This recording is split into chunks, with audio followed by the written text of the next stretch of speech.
But thank you for joining me today. Oh, thank you for wanting us on. It's always an honor and a pleasure to be on with the collective cigar social media people, and you're definitely one of them. You're up there, and it's always an honor to be on with you guys. Yeah. So, I mean, I think a couple months ago I asked people who would they want to see on here, and Protocol came up. Oh, that's nice. So you all were in demand. Toast. I want to toast the people out there, our supporters, all you guys. Antoine, you for being who you are and what you do for the industry. Thank you. Yeah. So it's funny because I was watching you on the Rocky Mountain Cigar Festival stuff a couple weeks ago. Yes, that was actually the first one I did with Jonathan Drew was excellent. The last one, I was already kind of like the altitude was getting to me, so I was messed up. I was banged up. Yeah, I heard all the nice things that JD had to say about you and Protocol, and I was like, I got to jump on the bandwagon now. Very cool. Yeah, so what Deep Cuts is about is a nice informal hour-ish kind of conversation. I like to keep it to an hour because I like to keep some stuff to talk about with people later on. Right. I'm not a big fan of the 3-hour formats that some people, it's just way too much. And I like to, like I said, save some stuff for later so we can have a follow-up conversation and we won't be. We actually did a 3-hour show not too long ago, and it went by like this. It depends what you got, how comfortable you are with the audio, the moderator, the host, and how comfortable you are with yourself. And I've seen half-an-hour shows feel like pain when you watch some of them. So I guess it's all depending. Yeah, definitely. Well, what I want to do with Deep Cuts is introduce people to all the different brands that I know working on the media side, with tobacco business and with cigars and leisure, but introduce them to some other brands that they may not know about yet. So I was talking to our mutual good friend Crystal a couple of weeks ago, and she had nothing but nice things also to say about Protocol. So it came to me that we definitely should have you on just to kind of introduce your brand to people and talk about what makes it different. I know some of the little details about what makes it different, but I want to hear straight from you all about the nuances and the different story background that you all have with Protocol. You kind of like touched on one of the biggest differences in this company when you said that you were looking or watching the Rocky Mountain podcast that Cigar Dojo was hosting and invited us down and wanted us to be there. And you mentioned how, the nice things that Jonathan Drew had to say. And the reason that he said those things, besides just being a great guy, and it's the reason it makes us very unique, is that, Kevin and I didn't just wake up one day and say, let's make a cigar company. We started off like many of the viewers out there right now, as consumers, as fans, as cigar nerds, as I like to put it. I've been smoking cigars for, I want to say as long as I can remember, but premium cigars probably since about 1998 is when I kind of started premium cigars. Before that, I was young and didn't really know I was smoking, so I'd have all the machine-made stuff. But it's just like anything else. Like when you have a hobby and the hobby, you become very passionate about it. Like Kevin's going to tell you, when he likes something, he wants to learn everything about that particular industry, topic, brand, and you immerse yourself into that culture. And that's exactly what I did. I fell in love with the cigar culture.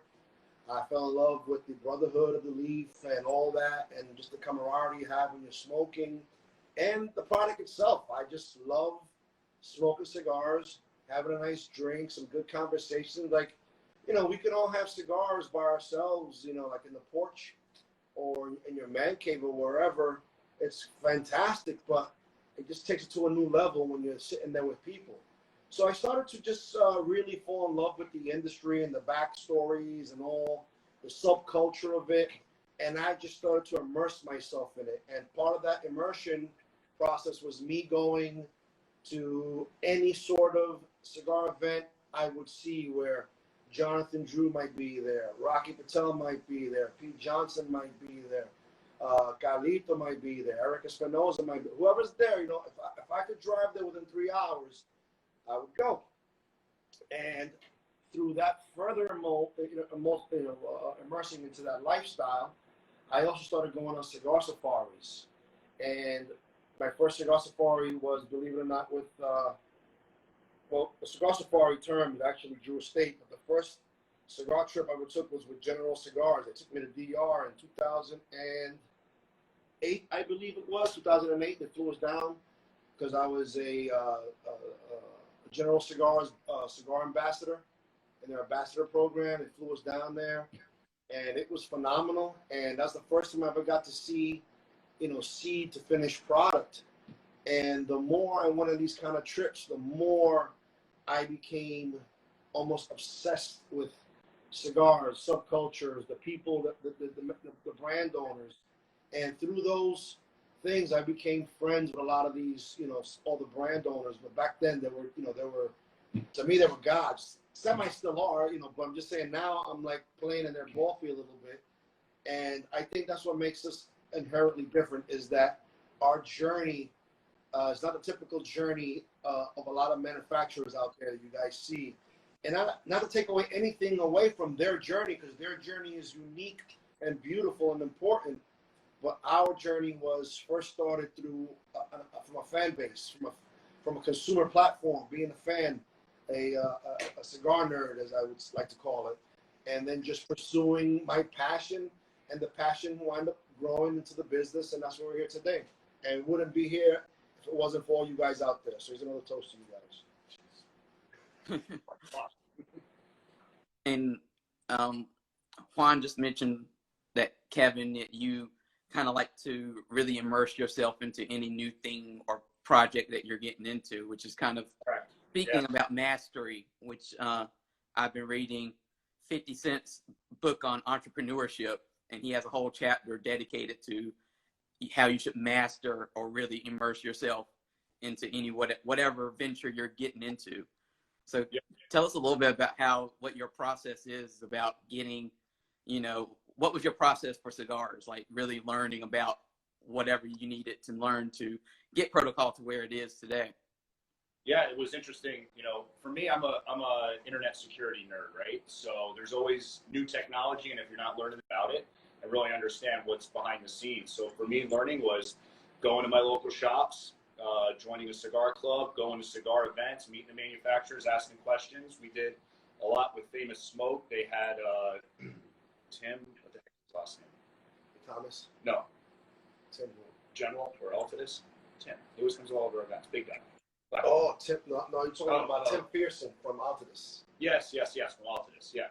So, he did seminars talking about, from seed to smoke, that whole process. I was fortunate to go on 2 Drew Estate cigar safaris. You learn the process there. You actually go to the farms. And then once I got into Protocol, I went to Nicaragua to visit our factory and work on some of the projects and oversee that. So actually seeing, what goes on at the Espinosa factory. So that was really, really cool. So for me, it's about, it's a passion that I have being a computer nerd, geek, whatever you want to call it. But when I get into something, it's not half, it's all in, right?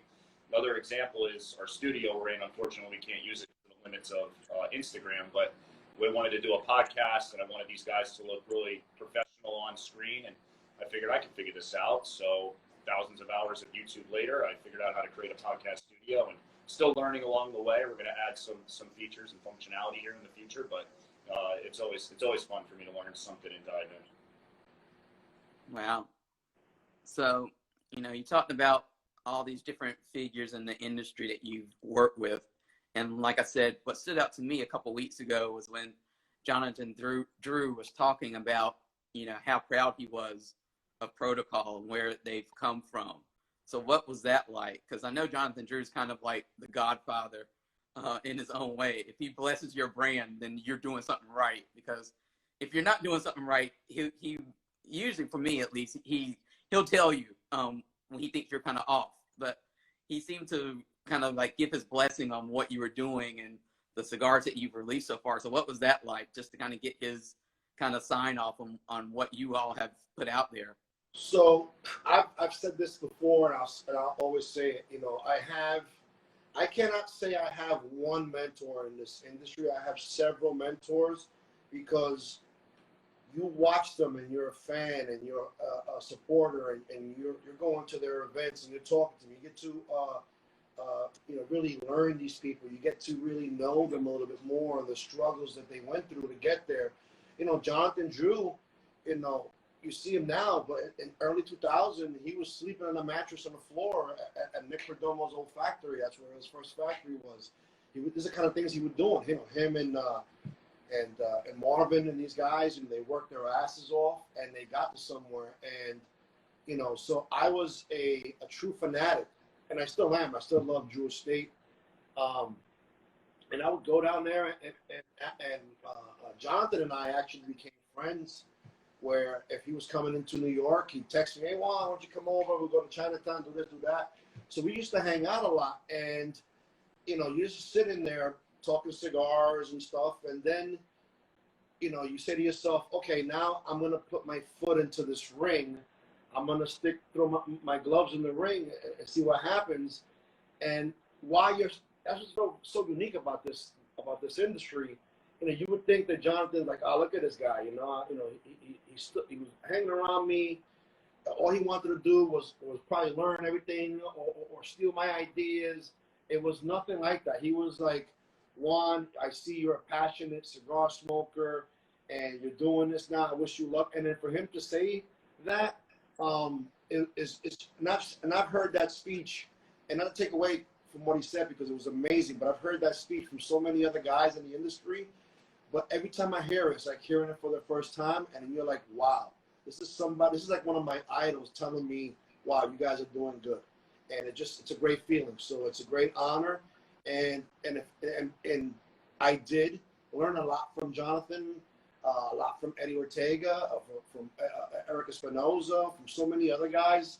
Just hanging out with those dudes. I've learned so much, and I appreciate it. Alan Rubin, from Alec Bradley, awesome people that really I believe that when you interact with people, and you're in their circle, and if they're good, well, it depends if they're good or bad, it doesn't really matter, but you take away something from them. You take away part of their energy, you take it away, and you put it in, and you internalize it, good or bad. That's why I always try to hang out with positive people, good people, successful people, because that energy, that aura, and you're in their circle rubs off on you. And if it wasn't for all those guys, welcoming me and letting me hang out with them, we probably wouldn't be here we are today.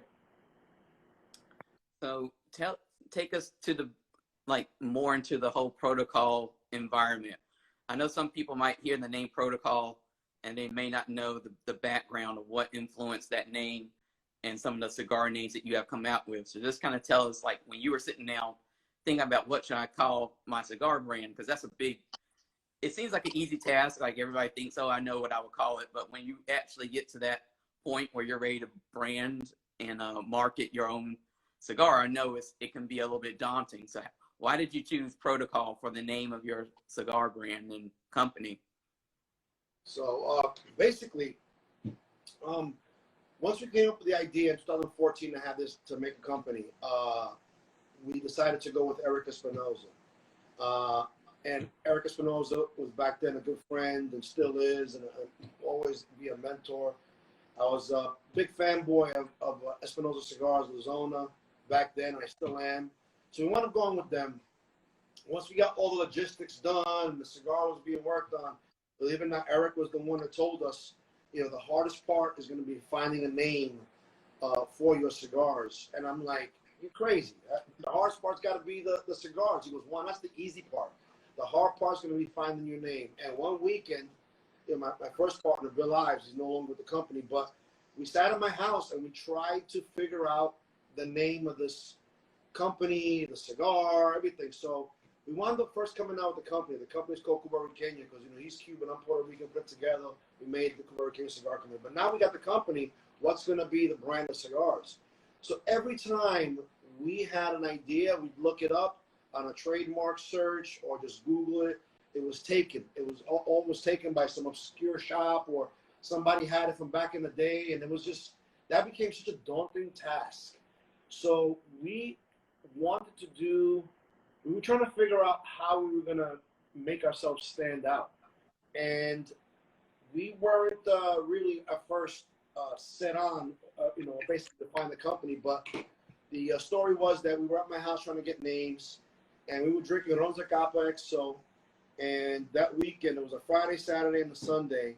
I think we went through 4 bottles of Ron Zacapa XO over that weekend. At the end, like Sunday afternoon, we're all out of gas, and Bill goes, "Get me let's finish off the last bit of the Ron Zacapa." He goes, "Let's get another one." I run in the house, 0, nothing, finished. I walk out. We were back in the patio. I said, "Bill, we ran out of Ron Zacapa." He goes, "What do you mean? It's protocol for you to have Ron Zacapa in the house." And I'm like, "Yeah, I'm sorry." And then we're like, "Ooh, protocol." And we did a search on that, found that it wasn't taken. And then right there with the name Protocol, we said, "Listen," and this is just general stuff, but right now you walk into any humidor in any shop in the United States, you close your eyes and put your hand out and you pick 10 cigars, there's a good chance you're going to take out 10 fantastic cigars. So that tells you that the stuff on the market right now is probably the highest caliber it's been in. I always say this, but the industry keeps outdoing itself. Right now, probably have the best cigars on the market ever. So how do you stand out all these fantastic cigars and all these fantastic names like AJ, Fuente, Pete Johnson, Tatuaje, Rocky Patel, even Eric. Eric's a little different than us. But so we go, why don't we do this? Why don't we do a law enforcement theme, but not put it put a badge on the cigar, but hide it in the details. So the company is it's all themed, with the protocol. All cops follow protocol. Probable cause is the backbone of policing. The next one was the Themis. That's the Greek goddess of justice, where they got the idea for Lady of Justice. Official misconduct. We played a little game with that and said, when cops get in trouble, they get charged with official misconduct. And the last one we did was the last year release of Sir Robert Peel, that he's considered to be the father of modern day policing. So we wanted to do a police kind of law enforcement theme cigar line, and I believe that theme and our personalities is kind of what stands us apart from everybody else. Yeah, and Kevin, tell us about this new cigar that you all have coming out, because I understand that it kind of relates sort of to what you do. Yeah, so cybersecurity for, my gosh, the last 20 years of my life. And we had an opportunity to sit back as the went through the transformation.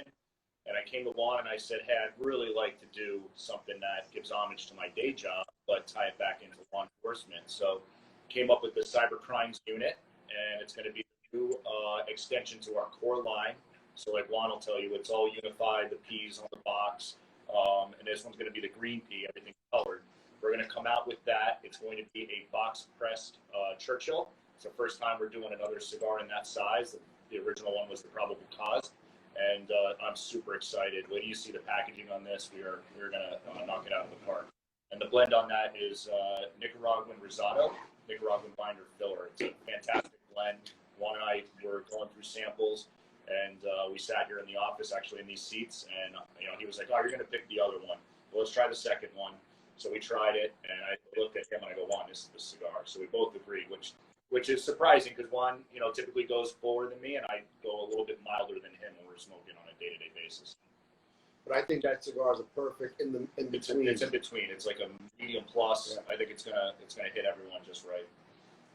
And there's a lot of people in the comments mentioning some other cigars of yours, Jane Doe 2.0, Elliot Ness.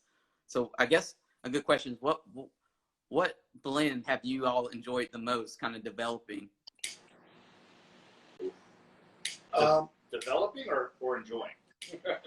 Well, both of those questions. I know that it could be two different cigars, but, which one have you enjoyed developing the most, and then which one have you, I guess as time has gone on, found that you enjoy the most? I'll let Juan tell the story, but I just love how when we came out with Sir Robert Peel, it was only going to be in a natural. And Juan went down to the factory and put Pennsylvania broadleaf, same binder filler ratios, nothing changed. And he brought that back, and it was a business decision, but we came out with that in natural and in Maduro. That blending process was really cool. If I go to what's the one that I'm going to probably enjoy the most, is going to be, you know, the cyber crimes unit. That has a special place in my heart. So, with Kevin saying that, so what happens is when you have a baby, right? So cybercrime is his baby. You know, it's in honor of his industry. So that's going to be, he's always going to have, it's always going to have a special place in his heart. But it's a great cigar regardless. But that's why he's going to, same thing with me with the, take for example, the Sir Robert Peel.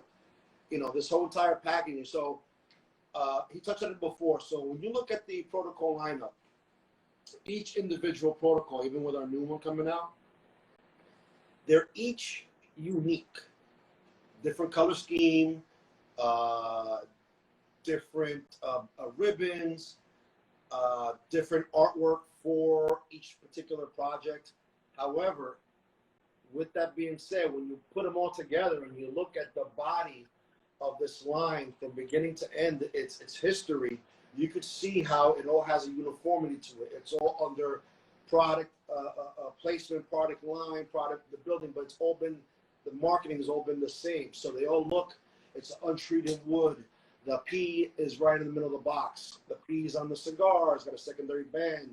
So while every color is different, they all kind of look the same, but you can tell they're part of this series or part of this product line. With the Sir Robert Peel, we wanted to do something totally different because it was our 5th offering to the market. And we just wanted to shock people because people got used to seeing that, you know, that original product development of the original protocol line. And we went with something very different. You know, we went more with a old school Cubanesque traditional looking, elegant, regal feel, finished boxes with like molding. You know, I'm talking about the old protocol, just square boxes. This one have the molding, you know, I don't know what you call it, but the molding around the boxes, real fancy, gold hinges, velvet inside the Vista, the inside of the box, really nice. When you look at the band itself, you know, as compared, I see if you can kind of see. You see how that has that kind of like the P look in it. Mm-hmm. Then we went with this one, totally different. You know, just more of a regal look. We got, you know, gold foil around it, medallions, and this actually took me about 2 years to slowly, because it was something we were going to do. All right, so from concept to finish, it took me about 2 years to create the packaging. And I think the end product is really, really nice. It just looks elegant and beautiful. A lot of people talk about it. But the bottom line, the cigar is really, really good. So the story he's talking about and the process of making it, this is my baby. So the Sir Robert Peel, since I sat there and I thought about, when you look at the Vista, we put so much thought in the Vista. And you talk to our graphic design guy, Anthony Jimenez. You know, he's a very talented young guy out there. You know, I have all these ideas in my head, what I'm thinking it's supposed to look like. And I sit there and I tell him, and I grab pictures from Google, just all these kind of pictures. And then I said, this is what I kind of want. And I show him all these things from all, and he has the talent to bring it all together and actually say, boom, is this what you want? And 9 times out of 10, with just a little bit of tweaking, you're like, yeah, this is exactly what I was envisioning. So shout out to Anthony out there. But yeah, so I did that, and so it was early 2018. I'm in Nicaragua walking around. I'm actually smoking a Sir Robert Peel Natural, smoking it. I'm walking around. I'm like, since I'm here, why don't I get ahead of the curve and think about next year's release? And I'm walking around, like, well, you know, and it's just my thoughts. I didn't call these guys up and ask anything. Just throwing ideas around in my head. You know, considering I'm there at the factory, and I said, let me try this. Let me maybe think about a Sir Robert Peel Maduro for next year's release. So I told Eric, you know, it just came in my head. I think I had a Pennsylvania broadleaf, and I'm figuring companies from Pennsylvania, why not give it a shot, you know? So I told Eric, can you get some Pennsylvania broadleaf? He goes, yeah. He goes, do me a favor, just for shits and giggles, take the wrapper off the Sir Robert Peel Natural. Put the Pennsylvania broadleaf on it. Don't change the blend. Don't tweak it, because Eric was like, you know, usually when you do that, you got to tweak the blends. Like, no, I just want to try to see how it is. And when he did that, and I smoked it, it was just a different cigar, and it was just amazing. I fell in love with it. I remember my hands, my hair and my arms standing up, and I said, do me a favor, make me 10 of these. I'm going to take it back to my partners, And I did, and they loved it. And then we were like, collectively, we're like, how about we just, really blow this project and do a totally different thing? We come out with a natural and a Maduro. And we didn't think it was going to be successful, but Kevin, tell them how it is. That's one cigar. It's very difficult to keep in stock for us. Everybody wants the Cigar Reveal. Now, it's a higher end line, and we really take pricing into account, right? So we're, more of the blue collar type customer. But as Juan says, I'm going to steal his little line here, but every now and then, even the blue collar guy wants to put their pinky up, wants to get dressed up, have a nice steak dinner out with the wife and the kids, whatever you're doing, sit back with a nice whiskey, right? Open up that nice bottle. So we still priced it MSRP at $11.95, and that's where the Elliott Ness, the follow-up to Cigar Reveal, that Lawman series is coming out. We're pricing them the same. So, after discount at a typical shop, you're in that about, $10 price range. You're not really extending for a premium hand-rolled cigar. So, we're trying to take care of our supporters, as Juan says, not our customers, our supporters out there. We love you guys and girls, but it's that project for us just, I think, put us to another level, something a little bit higher end, and we're going to continue down that path, along with still focusing on the core line. And you recently did a collaboration of sorts with my peeps over at Lost and Found. Yeah. So Robert Caldwell and Tony and Jacqueline, I think it is. Mm-hmm. Tell me how that collaboration came about and what's special about it, because I think it's fun because it ties into the whole protocol theme, but in a completely different way with Lost and Found's usual kind of charity, I guess you could say, function of the release. Right. So just kind of talk about that release a little bit for those who don't know about it. Oh, you want me to take it? I've been talking, so I know. So yeah, they reached out to us, Caldwell, and we actually sat in here, had a video meeting with them, and they wanted to, come out with the one which supports in this particular series, supports a charity, and it was for the Tunnels for Towers, right at 9/11 that just occurred. One, NYPD was at 9/11 and retired later from the Port Authority. So they knew that story, and they wanted to, just bring some awareness to it, get Protocol involved. So we were more than happy to work with them. It was a cool project. I ended up buying 5 bundles for myself that I'm gonna keep. So donated back to the project and the charity. But that was a cool project. That was the first ever Protocol collab that we've done outside of the Espinosa factory. So it was a big honor that they reached out to us for that project and that charity. So everybody out there, a shop, check online. I think a couple of places. Most of them are pretty much sold out. I saw Corona Cigars, the one in Florida. They had a few bundles left. The last I looked, but like Smokin' had them sold out. Best Cigar Prices had them sold. I'm sure there's other places, but I think all the Caldwell accounts pretty much, as much of them they can get, they got them. Yeah, that was great. Thank you, Caldwell, for that. Yeah, I'm a toast to Caldwell, Lost and Found, Tony Bellotto.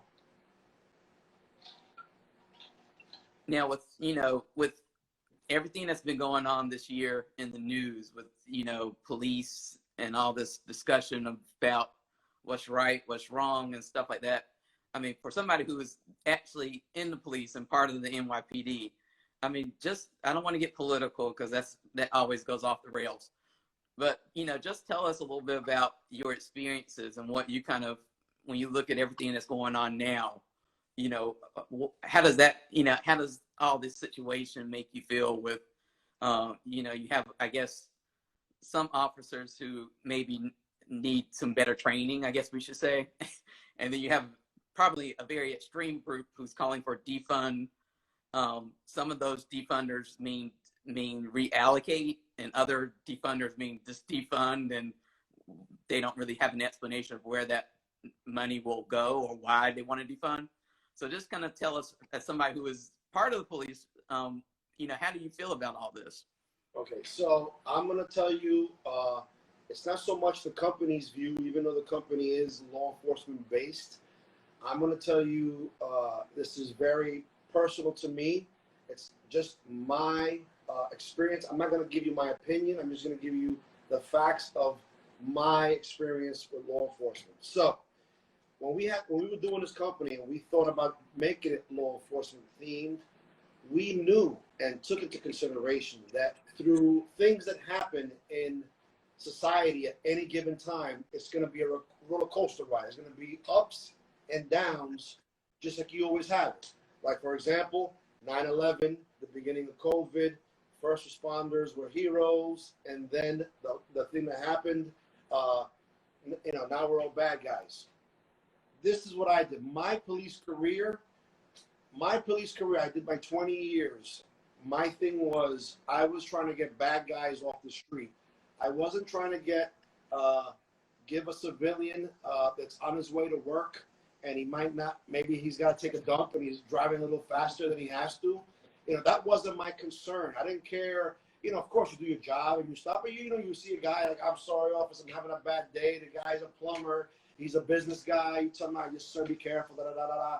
My mentality was, I want to catch the people that rob people, that are doing burglaries. I want to catch bad guys. I don't want to give civilians, tickets. It just wasn't my thing. I wasn't very successful with that mentality, but that's how I was able to look in the mirror with that. With that being said, I worked every day because I know that people have some sort of stigma with police. So my thing was, every day I worked, if I could have one person say during that day, wow, you know something? I just had this interaction with this cop, and it was actually positive. Maybe cops are not that bad. That was just my small everyday trying to change the way it was going on. But I always treated people with respect. I don't care if the guy was a homeless bum on the street, laying down in a puddle of piss, or a Wall Street executive. I always talk to people with respect. Sir, ma'am, this, that. I never disrespected people because I believe you should always, dignity and respect, no matter what level they are in life. And that's how I live my life. I put out positive energy in my personal life, in the cigar life, and that's what we do. It hurts me to see sometimes that the sentiment is very anti-police now, and I believe that with more discussions like this, without putting just listening to each other, both sides, we should be able to clear, to at least get to a middle ground where, yes, there are bad plumbers, there are bad doctors, there are bad cigar guys, internet security people. there are bad everybody. It just, when a plumber fucks up and he floods out somebody's house, it doesn't make the news. When a cop fucks up and something happens and somebody's, usually costs a life, it makes front page. So it's a lot of understanding each other, and not to get political, you said, but if we just listen to each other, both sides, I think we could, harmonize. And that's what I try to do. I don't condone or say, I don't even care who you voted for. I got my opinions on things, and when I do write something, it's a very generic opinion. Like I did this one about, my thing was, and it was pretty funny. I said my last semi-political post was yesterday. I was like, celebrities, like, athletes, musicians, actors, they're out of touch with the common average American. Why should they be telling me who to vote for? They are out of touch with my daily trials and tribulations, Kevin's daily trials and tribulations, and your daily trial. So just do what your job is, entertain me, bring light to humanitarian issues.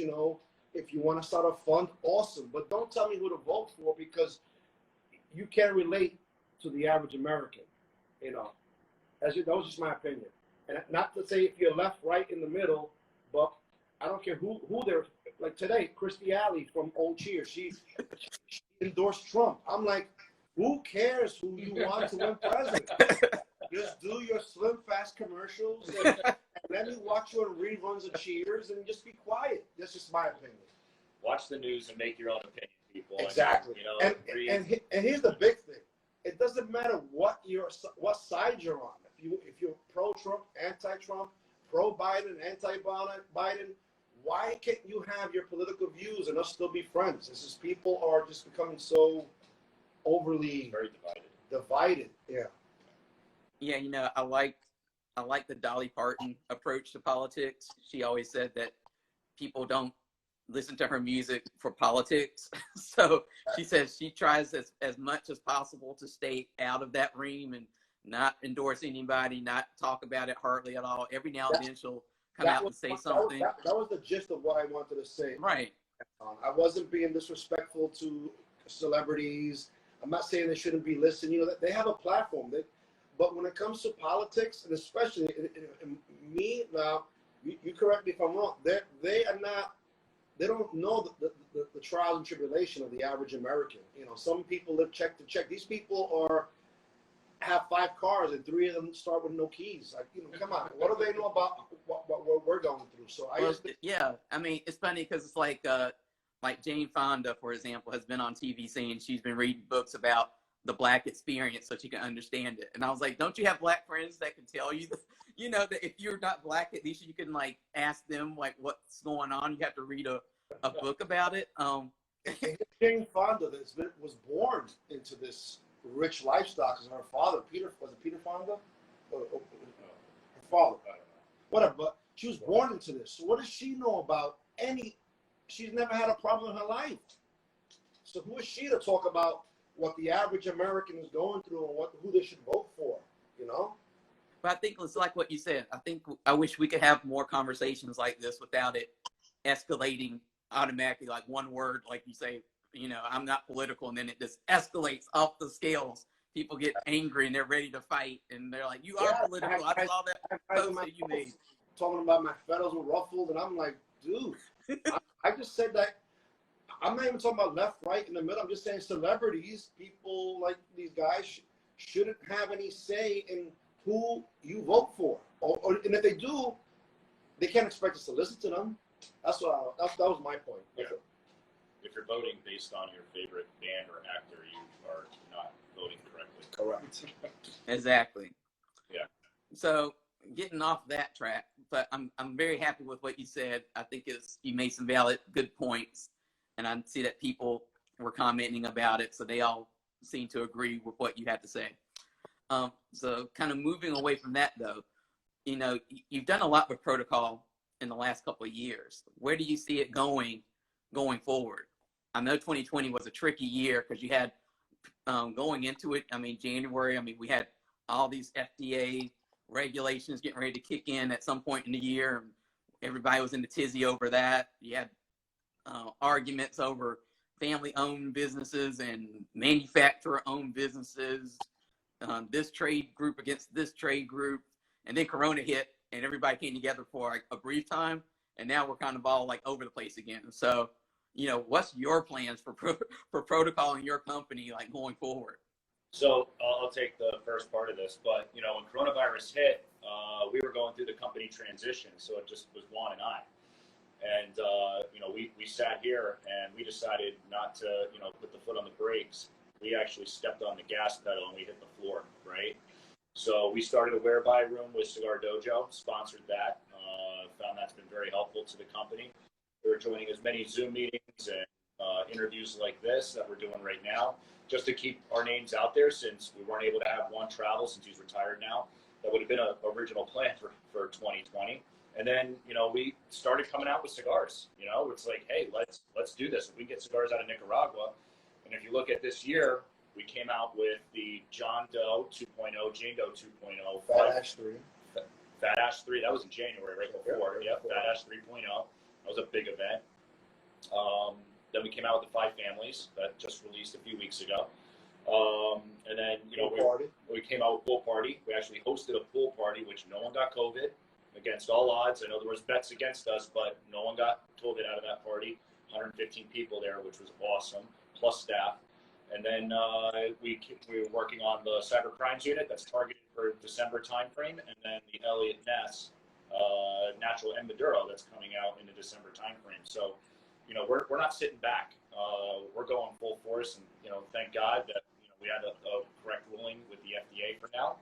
We'll still have to fight that battle, but we're looking forward to the future here. As I look past 2020, I'm hoping we can open back up, get Juan on the road. We hired some reps too this year that have already gotten traction. Chris Haskell in Ohio is getting traction with shops there that we've never had. Our Pittsburgh rep, Doug, Sifford. He's been killing it now in Pittsburgh, getting traction. And then we hired Crystal Cigar Connect. She used to be with AJ Fernandez and with Rocky Patel for 15 years, and she's been getting a lot of traction too. Tell them about the rep in his area, North Carolina. Oh yes, and very recently, her package is going out in the mail. Heather Waite is joined Protocol, and she's already making an impact just based on the support, the design she's doing. She's been jumping into the whereby, interacting with all of our supporters. So yeah, she's a great addition to the Protocol family. To touch on the COVID-19 pandemic that happened and really, disrupted everybody's lives, from individuals to big corporations. This company has always been a very active social media company. Engagement with our supporters has always been one of the most important things in our lineup, I guess you could call it, where I spend hours on my phone, on my tablet, interacting with anybody that comments on a post, that posts one of our cigars. I try to stay on all the all the platforms: Facebook, Instagram, Cigar Dojo, Dojoverse, and that in itself is a full-time job, sitting there, because I remember being a straight consumer, not being a brand owner.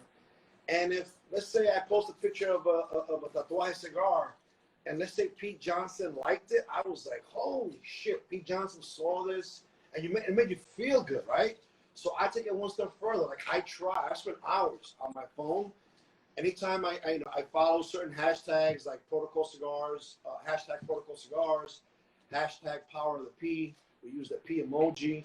And then when I see people posting, I'll like it and I'll say, thank you, I appreciate this, you're posting. And it's just, even if it's a smile or an emoji saying thank you, something, I took time out of my day to do that because they're important to me. Every supporter, every person that spends their hard-earned money, because I understand as a consumer, there's so much for you to choose from.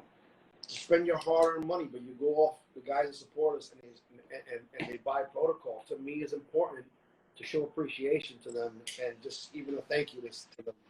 That's what I try to do. So with that said, COVID hits, and I think COVID-19 showed the industry one thing, that these social media, like the Zoom meetings, all this stuff, they're very important.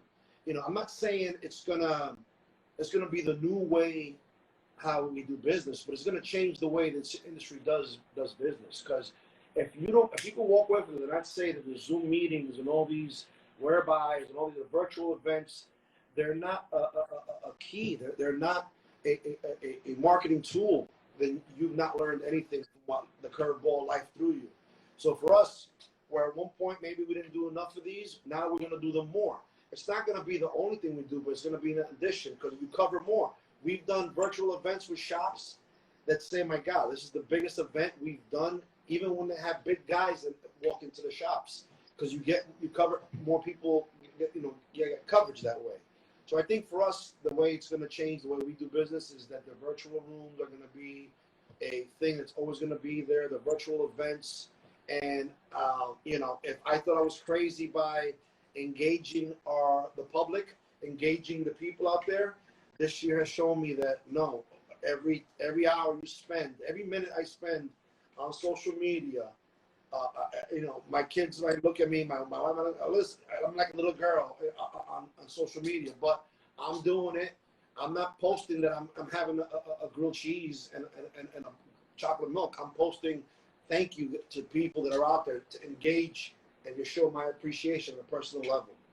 So I think that social media, again, this year has shown how important it is and how we're going to continue to embrace different media platforms, be it the Dojoverse with Cigar Dojo, being the Dojo Protocol Whereby Room, doing these things with you guys. And that's why I respect cigar media a lot. You guys are out there and you're giving people, you're providing a platform for people to sit there and interact with manufacturers, with growers, with everything within the industry. And then when you are passionate, and we said it before, talk about passion. When you're passionate about something you love or a hobby, you want to learn. You want to get to know the people that you're following, and this is a great way of doing it. And we're going to continue doing it. Definitely. You know, as we come down to the last couple minutes of our time together, I always like to ask people in your positions, both of your positions, the question of what have you learned about yourself since you've started your business? So since you've started Protocol and gotten involved in it, what have you learned about yourself? I'm gonna let you talk first. And then... All right. Wow, that's a pretty interesting question. It's kind of strange. It's a tough one to answer, but if anything, it's really like, how do you overcome obstacles in your life, right? I'm taught that, from my school days, and then when you get into your career, internet security, you're going to run into challenges, tech breaks, you have issues, right? There are different issues when you're now being an entrepreneur and running a company, and you got to pay bills, you got to keep the lights on, you got to time inventory. So it's just managing, the stress and the issues that present themselves in the right way. So I don't want to sit around, me personally, and keep talking about the problem. We got to understand what the issue is and the problem, right? Whether it be, how are we coming out to market with a cigar? Are we going to do marketing? Are we going to invest here? Are we going to move the money and invest in this other project? But it's really understanding what's the best path forward. We understand what the issue is now. Let's stop there. Okay, we got a good understanding. Now, how do we move forward in the best path, right, to make success? And I think if you do that, you find yourself being very successful. So that's probably what I learned the most about myself is just the issue management, problems that occurred. I think we've done pretty well with that.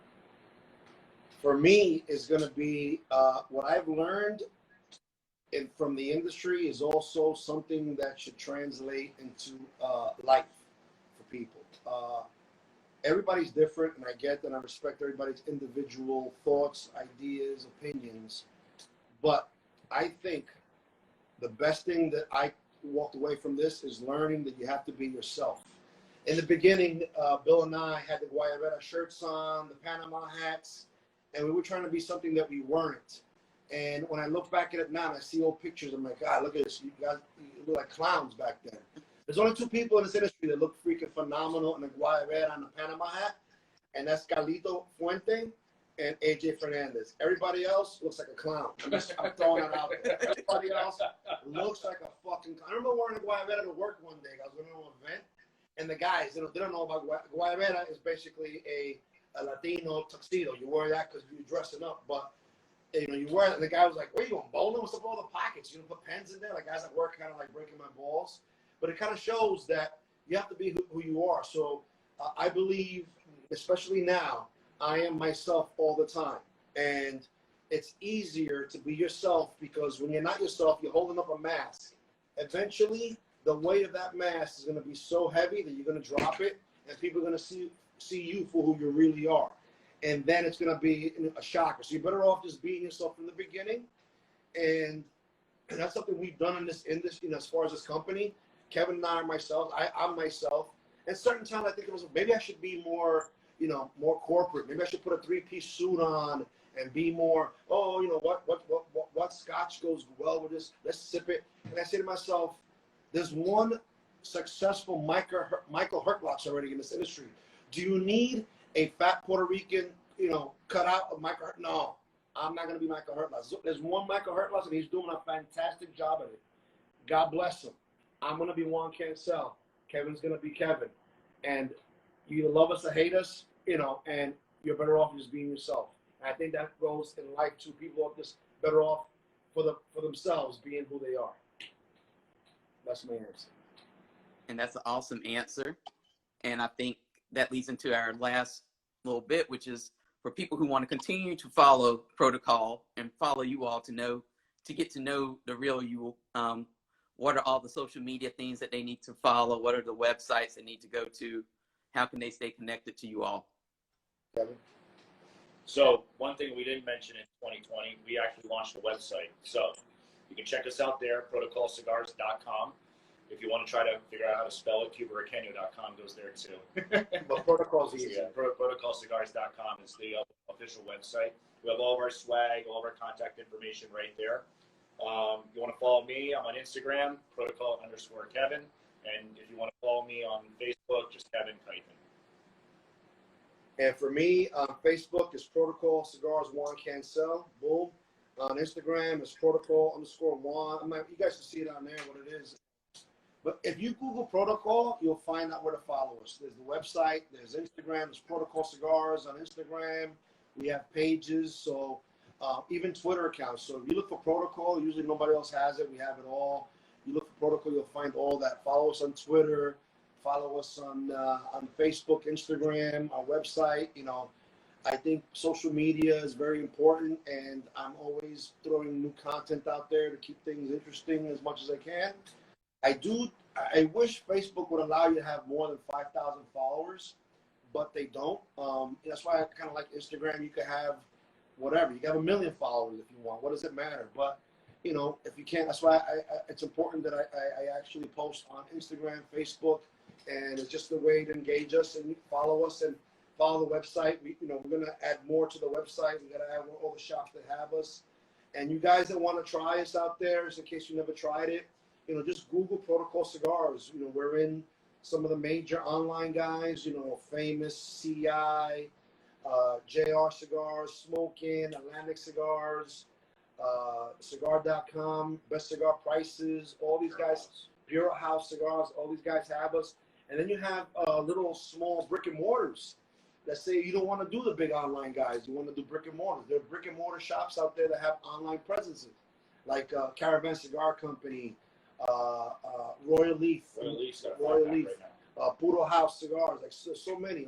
Once you start Googling Protocol, all that stuff will come up. So, try a 5-pack. Brian had and also Puro House had a 5-pack for, I think it was like $54, a 6-pack actually. Yeah. Really good price.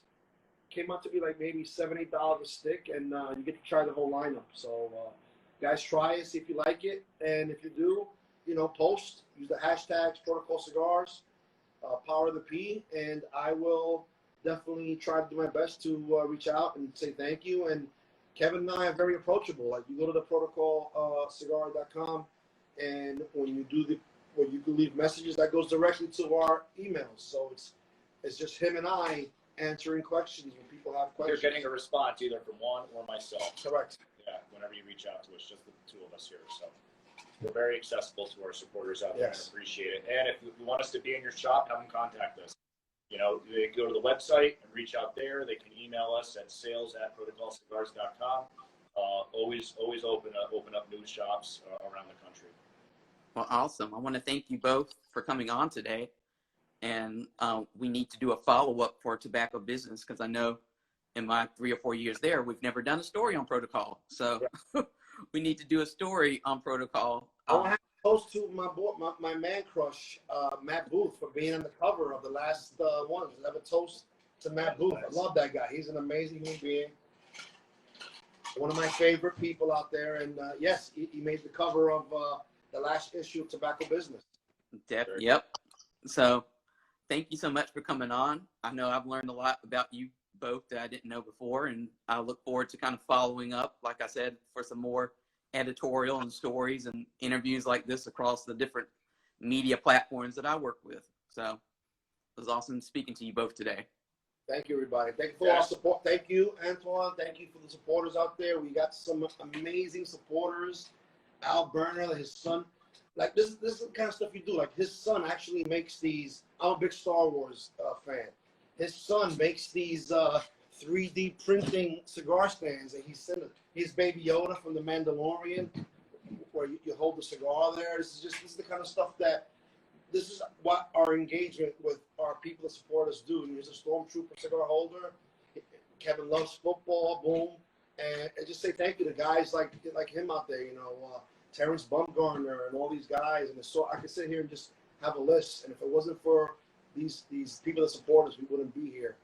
And neither you. Thank you for having us on here.